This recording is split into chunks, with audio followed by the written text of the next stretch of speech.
Thank you for joining us today. My name is Stephen Gitsoyan. I'm the Assistant Director of Alumni and Family Relations at California Lutheran University. I just wanted to go over a few housekeeping items before we get started. If you have any questions during the presentation, please use the chat feature in Zoom. We will filter through those questions throughout the presentation, and then there will also be dedicated time for Q&A at the end. When you join the meeting, your video was off and your microphone was muted. Please do not change these settings during the presentation to help us avoid any excess noise or disruptions. The presentation is also being recorded for your reference and will be posted on our website after today. Now, it is my pleasure to introduce our presenter for this morning. Jody Skenderian is a lifelong learner and a passionate supporter of higher education, and a St. Paul, Minnesota native who moved to California to continue her academic goals after graduating high school. Jody holds an MA in Political Science from San Francisco State University and a BA in Political Science from California Polytechnic State University, San Luis Obispo, and builds upon her leadership experience managing teams and organizations for Fortune 1000 companies, higher education institutions, and nonprofit organizations. In addition to leadership positions, Jody has 7 years of experience as adjunct faculty for the nation's largest private online university, where she enjoyed teaching the introductory course to online learning. In addition to political science courses for community colleges, her favorites included Wealth and Power in America and Mass Media and Politics. As a professional and as a working parent who juggles multiple family schedules, Jody has put together some best practices to help us stay productive as you transition to working remotely during these extraordinary times.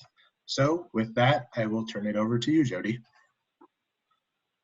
Thank you, Stephen, and thank you to the Alumni and Family Relations team for making this connectivity possible through our alumni and family channels.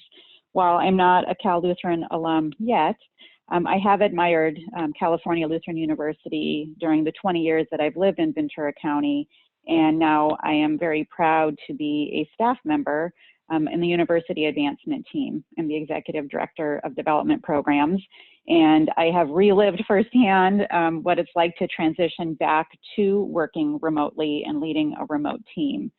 As Stephen mentioned, I do have several years of managing and leading teams remotely, as well as teaching and training online. So I'm no stranger to it, but I have had to readjust because I have worked back in the office for the last several years. So the difference this go around is that now we are entire families and households together managing through this time of change. So while what I'm going to share with you today are best practices, a lot of it's common sense, but doesn't wind up being common practice, because when we're in times of change like this and it's so extraordinary, we're not always able to plan, and I'm a planner. So if you'll turn to the next slide, please, Stephen. This is how we'll spend our time together today, talking about you. This whole process starts with you.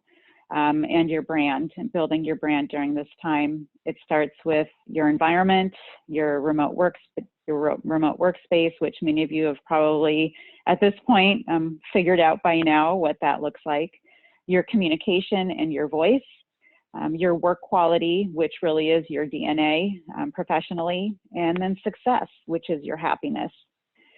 Each day when you start from a position of abundance and preparedness, it creates more positive energy in your life, as opposed to not having a plan.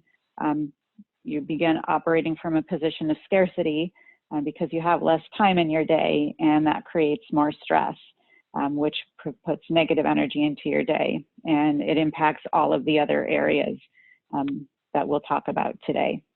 So next slide, please. So your daily routine.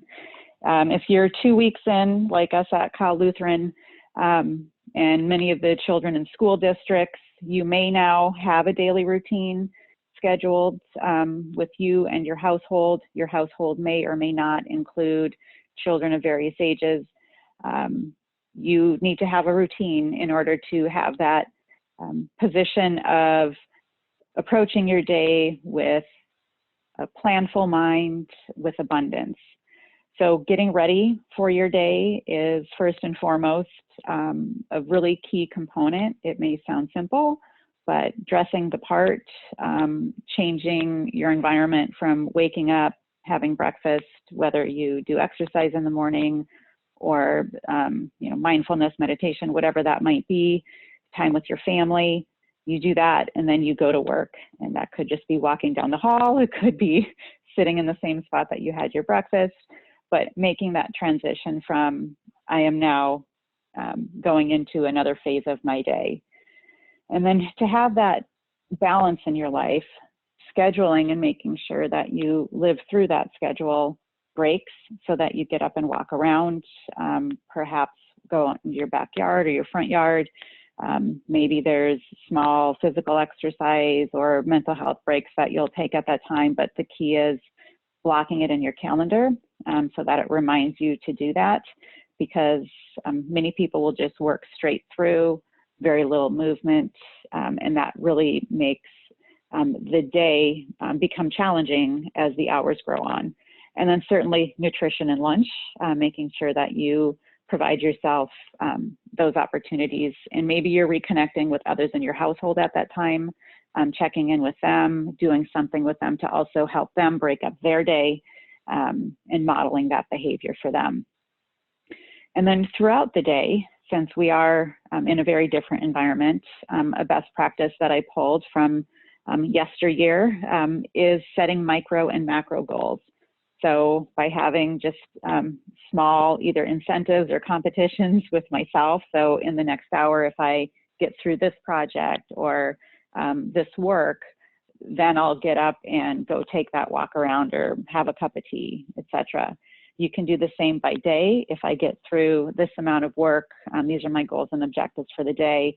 This is what it will look like at the end of the day for me if I reach that. And then for the week as well.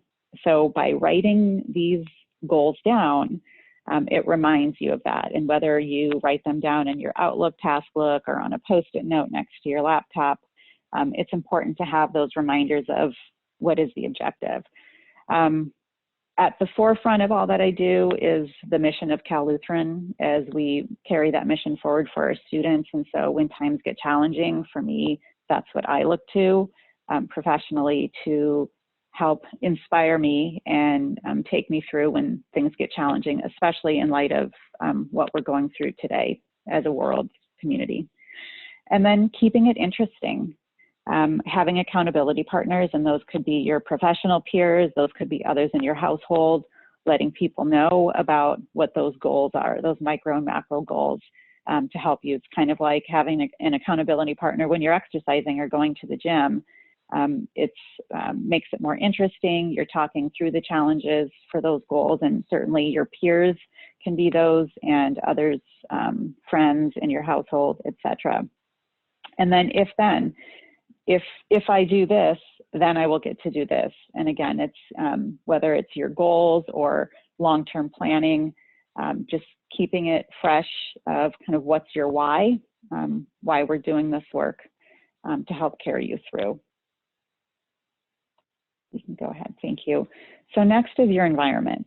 And I'm assuming by now many of you have already figured this out, but if there's multiple people in your household, you may have a limited amount of remote workspace. So having to be creative and pull in tables to different rooms and desks to define your workspace, or maybe it's at your kitchen table.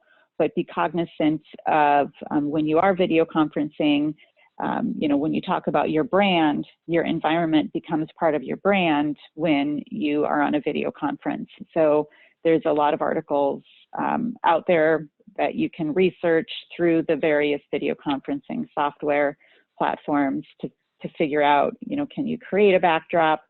There's some green screen backdrops, but simple backdrop, not too many personal effects, make for a really good backdrop and good lighting. Another part of your environment is just your general organization. Do you have your files easily accessible? Are they, in a place where you can get them while you're working, or are they in the other room? So having your files and your work supplies mobile, or if your office is stationary. I heard from another colleague that the household kind of moves around during the day. So in the morning, your office might be in one room, and then just to change things up and keep it interesting, maybe after lunch you'll transition to another part of the house. Those changes in the day help to keep it interesting, but if you don't have mobile files and don't have things easily accessible, it's important that you'll be able to access those files wherever your office is.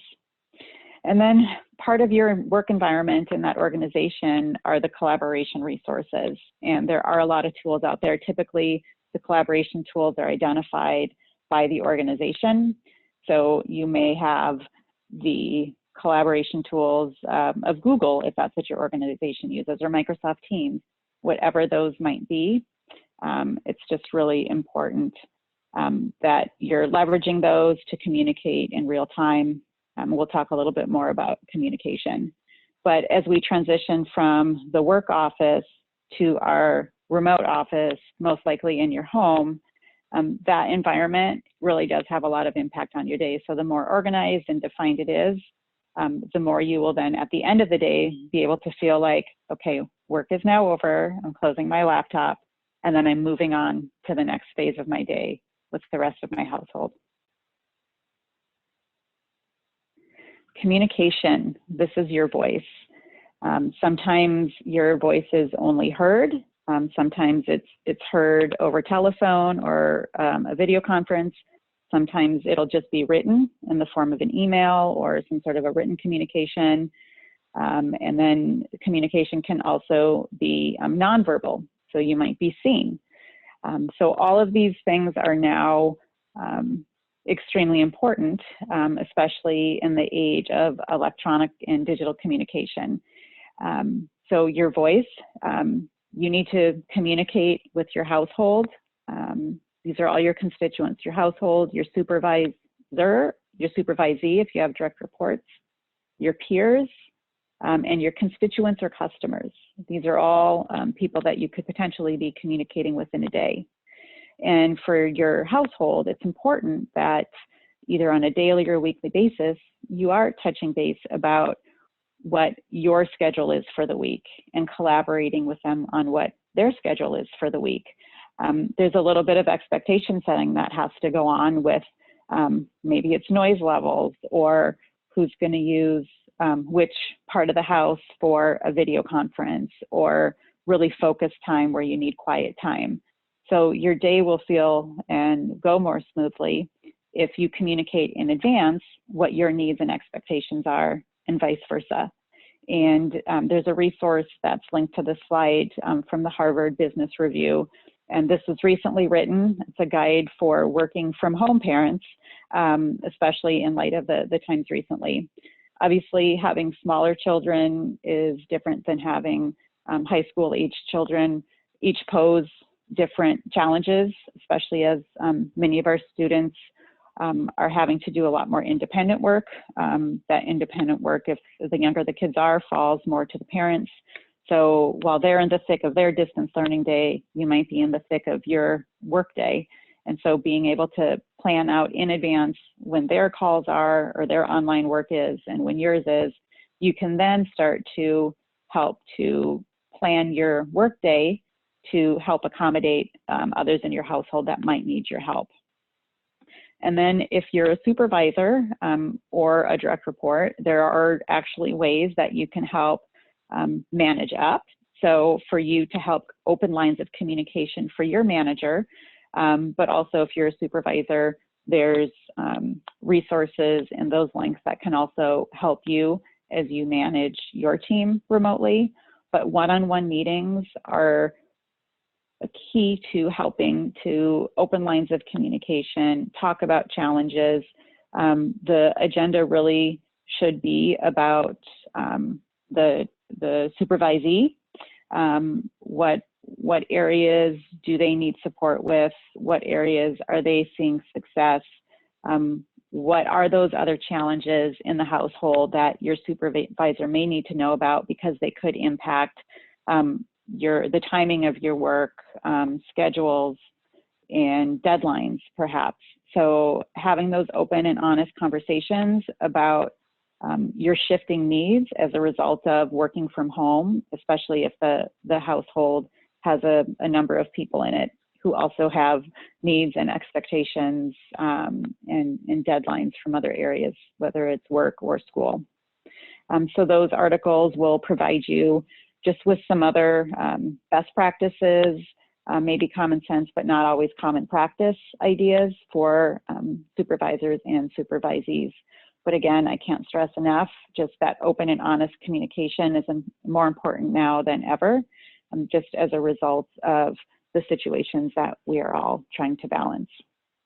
Another piece of that is just keeping a good sense of humor. You know, not everything goes as planned. Maybe there's a dog in the background barking. We just sometimes have to laugh and acknowledge the opportunities as they arise to find humor in our day as well as a form of communication. For our peers, it's really important that we provide support for each other and accountability. And it can be, you know, picking up a phone and calling a colleague or Zooming with them to go over some challenges. Maybe someone's in the same situation with you, has children the same age as you. Reach out, find out how are they managing it, what are they doing, and then sharing those goals with them. You know, your daily goals or your hour-by-hour goals or your weekly goals, and then you have that peer accountability. And then customers, constituents, in our case donors, calling, reaching out, and checking in at this time as a way to really create that connectivity, just like this conference call right here, this webinar, connecting through social distancing. We should be there for each other. And so picking up the phone or scheduling Zoom calls during this time is really important. Picking our channels is equally as important, because how we reach out can impact the messaging. Right now, we're getting a lot of emails about coronavirus, COVID ID, what different organizations are doing as a result of it. If you're a member or a customer, you've probably gotten an email and possibly numerous emails. How can you be different and have a different voice? And so we can talk about some of the channels. Instant messaging, texting, phoning, emailing, using shared drives, video conferencing, and then good old US postal mail. So many of these channels are more internal with your colleagues. And it's good if you are on a team or to establish with your manager or if you're a supervisor, your direct reports, what the best channels of communication are so that as a team, you're all leveraging the same channels. So instant message, obviously, for things that are just a quick yes or a quick no, just like you pop into someone's office to ask them. Texting if they're not online and it's urgent, using text. And you would set these up with your team to make sure that you're all on the same page with these resources and that they're, organization-sponsored resources. Phoning, obviously, for a deeper conversation, deeper connectivity. You're able to hear the tone in a person's voice when you're talking versus reading it by instant message or text or email. Email, obviously, for a longer train of thought or a thread that you want recorded. A few words about texting and emailing is that sometimes as we, and instant messages, as we're writing back and forth, sometimes take a deep breath and check yourself and say, is this better to pick up the phone? Sometimes in remote situations, it's just faster to write things out. If things aren't getting resolved or things are escalating, I recommend picking up the phone and having a conversation. And again, it comes back to just that communication and being able to work through things.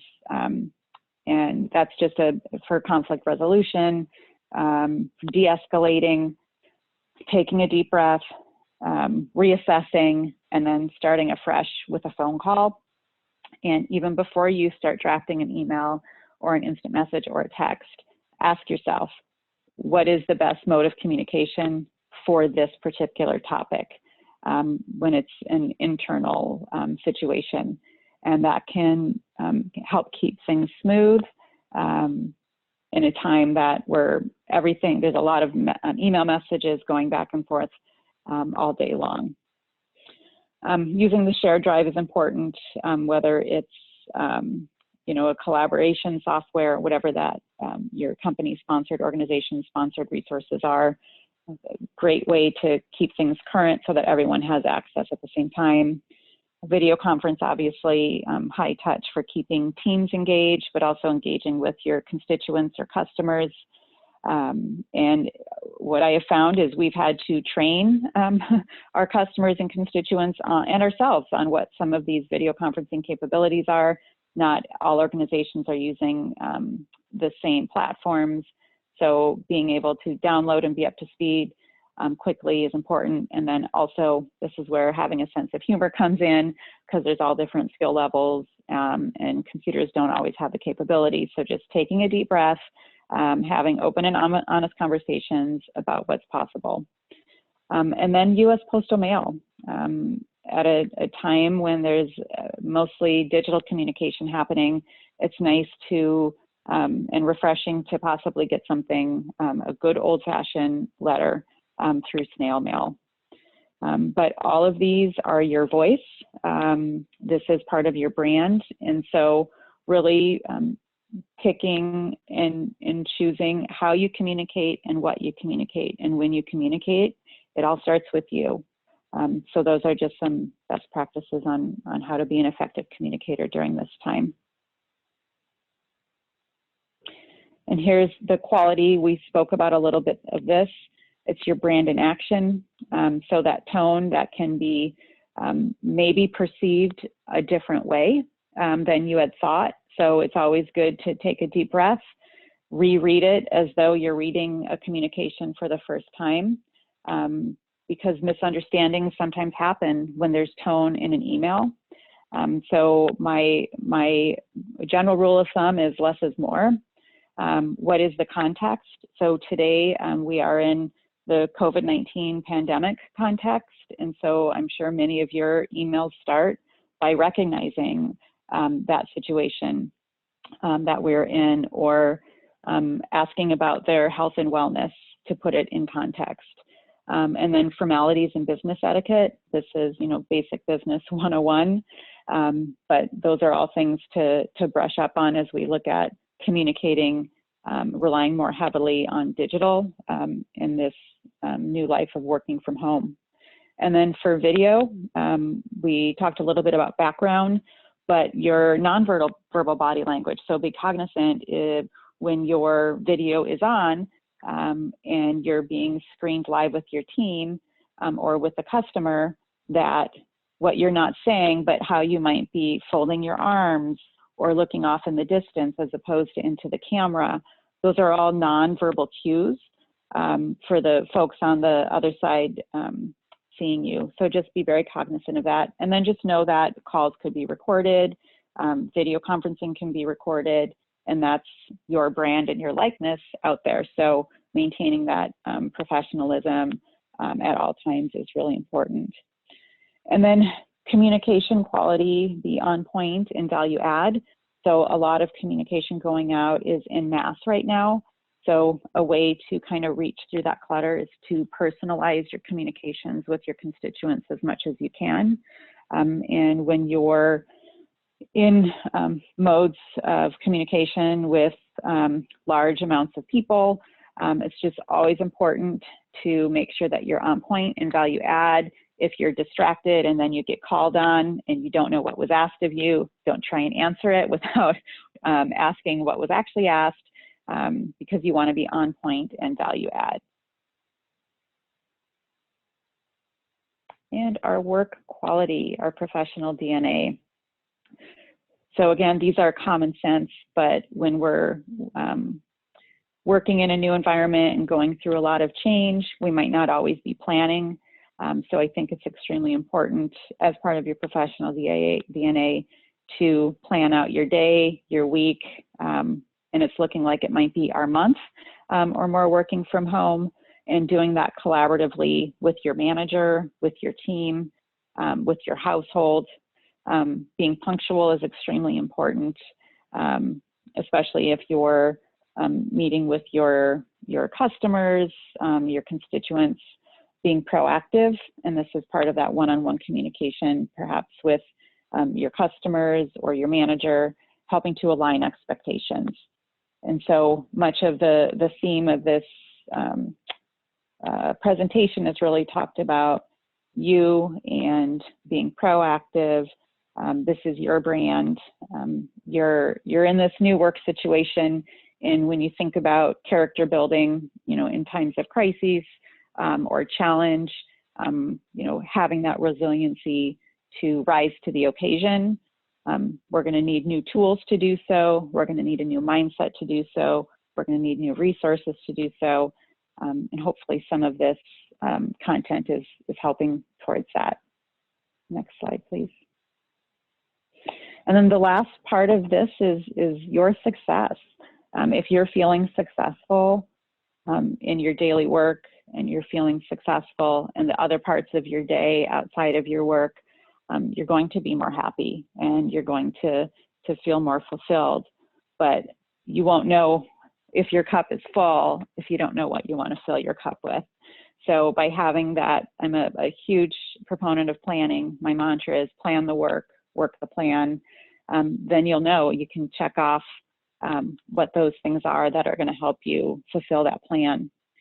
And then what I'll leave you with is we have this, if you look at the glass half full, not empty, or making lemonades out of lemons, we have this gift of time, in a sense. I know many of us have talked that we actually feel busier because there is so much change and so many people in one in one household trying to manage through this change. But ask yourself, what do I want to be saying about this time when we transition back to that new normal, when we start getting in our cars to go to work? So you have this added time with people in your household, whether it's your family, or you have more time for your own personal goals, or maybe there's some professional projects that have been on the back burner that you wanted to get through, and maybe now you can negotiate those into your daily plan. So when you look back, this is a world event that we will all be talking about. And so what will you have done during this time? What will your story and your narrative be with how you made lemonade and how you filled your cup during this time, both professionally and personally? Because if you want to see the silver lining, this might be an opportunity to do just that. So I will pause there and turn it over to our moderator, Stephen, and see if there's any comments or questions that I can support. Thank you, Jody. Well, first of all, thank you for the presentation. I know that was extremely useful. I think there were a lot of things that people can take away. If you have any questions, just a reminder, you can use the chat feature at the bottom of your screen on Zoom. You can throw your questions in there. I'll get us started, Jody. There's no other questions in the chat, but I want to kind of go back to the environment. And I was just thinking, based off your experience working from home, do you have any tips or suggestions on how to minimize distractions? Now that we're all in our household environment, I think there's the temptation to, manage your household and kind of, check off some chores now that we're home, or, there's kids or pets or other family members around us. Do you have any tips on minimizing those distractions and kind of focusing in on the workday? Yes. So part of it is communicating the expectations so you reduce distractions. Putting a Post-it note on the outside of a door. I'm in a do not disturb conference call till 10:45. A tool that I'm using now that I didn't use when I used to work remotely are noise canceling headphones that also double as a phone, because it really does allow me to just hear the conference call. I can shut the door, but if I have earbuds in or the noise is streaming through the laptop, you can still hear the distractive noises. So those are just a couple of tips.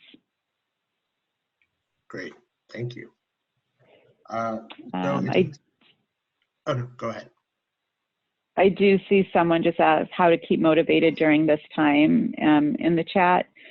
So how to keep during that time, I don't know if that time means just during our day or during a pandemic. But as I mentioned earlier, I look to the mission, kind of what's my why am I here? And that keeps me driving.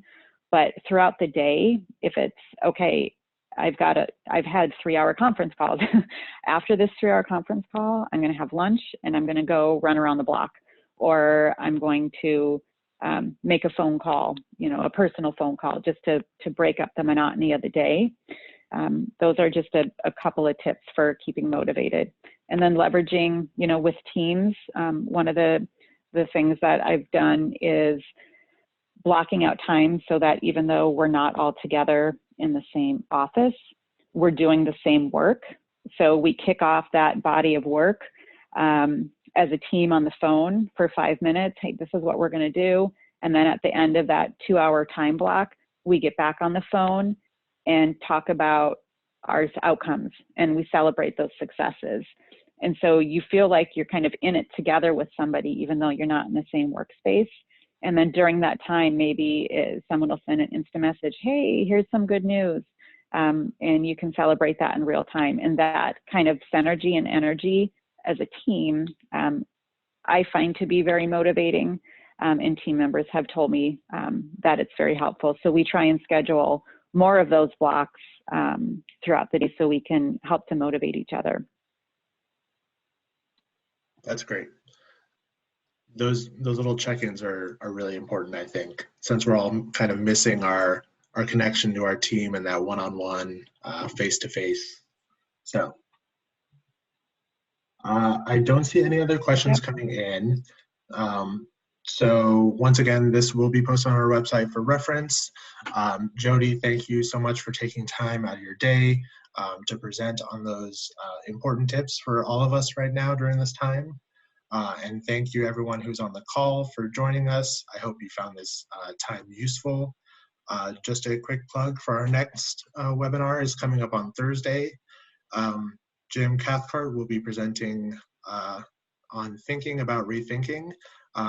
Jody, your last slide was actually a great segue into this presentation, I think unknowingly, but Jim's presentation will be focused on using this time that we've all kind of been given to restructure priorities and what are our goals, to make sure that we come out of this time with a positive attitude to reflect back on. So that will be on Thursday, April 2nd, 10 a.m.